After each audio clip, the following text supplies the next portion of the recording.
Bonjour et bienvenue dans cette capsule de formation. Dans les prochaines minutes, vous découvrirez des notions sur les bonnes pratiques avec un dispositif d'aide à la mobilité motorisée, aussi connu sous le nom de AMM. Cette capsule a été conçue pour vous outiller de façon claire et concrète dans le cadre du programme Québec Amis des aînés. Dans un premier temps, il importe de déterminer qu'est-ce qu'une aide à la mobilité motorisée. Lorsqu'il est question de ce type de transport, on parle de véhicules qui possèdent un moteur électrique léger, tel qu'un quadriporteur, un fauteuil roulant motorisé ou un triporteur. Attention, tout n'est pas aide à la mobilité motorisée. Un kart de golf ou un engin de type fait maison avec un moteur de tondeuse n'est pas considéré comme un AMM et ne devrait en aucun cas être sur la voie publique. Dans les prochaines diapositives, nous verrons plus en détail les éléments de sécurité à considérer lors des déplacements en AMM, selon les différents aménagements et réglementations. Tout d'abord, si vous vous trouvez sur une piste cyclable, eh bien veillez à la sécurité des autres usagers. Vous avez un véhicule beaucoup plus lourd et rapide qu'un individu à vélo ou à trottinette, par exemple. Vous pourriez engendrer des blessures beaucoup plus graves. De ce fait, réduisez votre vitesse lorsque vous êtes proche des autres utilisateurs. En tout temps, il est interdit d'excéder la limite de vitesse permise, qui est de 32 km/h. Finalement, veillez également à circuler dans le même sens que les cyclistes, soit la voie de droite.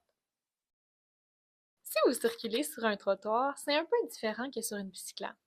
Premièrement, pour circuler sur les trottoirs, une AMM, autre qu'un fauteuil roulant électrique, doit être munie d'un frein qui s'active automatiquement lors du relâchement du dispositif d'accélération. Deuxièmement, sur un trottoir, la limite de vitesse maximale est de 10 km/h.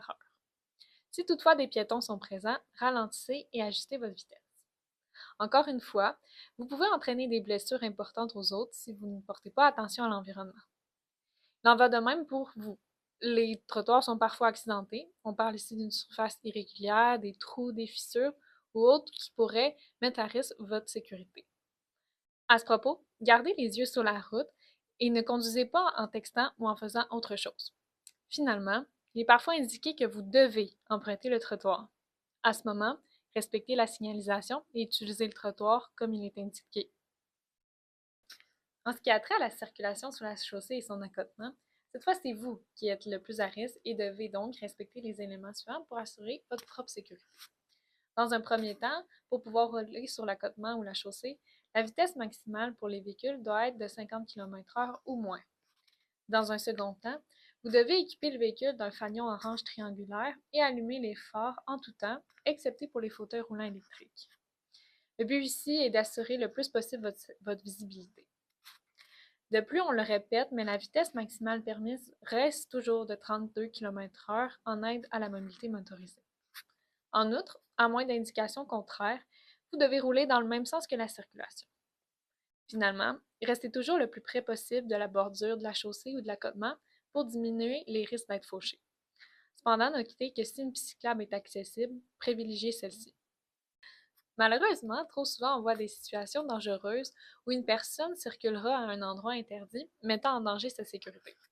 Alors, petit rappel, il est interdit de rouler sur les autoroutes.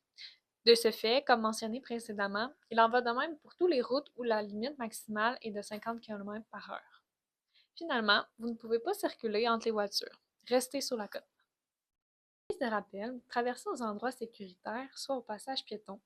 Traverser n'importe où peut surprendre les automobilistes et ceux-ci ne peuvent ne pas vous voir à temps. Arrivé à une intersection, attendez le feu vert pour traverser en s'assurant que les automobilistes en voie inverse qui souhaitent tourner à gauche vous ont bien vu. Vous pouvez également attendre le feu piéton pour plus de sécurité. Assurez-vous d'être visible, surtout la nuit. Portez des vêtements réfléchissants ou des brassards et assurez-vous que les lumières de votre véhicule sont allumées. Il existe différents dispositifs en vente que vous pouvez acheter.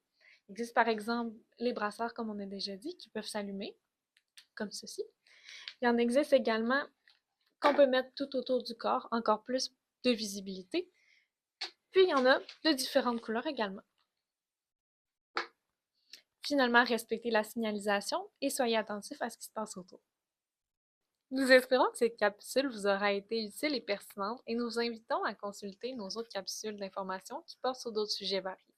Merci et soyez prudents lors de vos déplacements.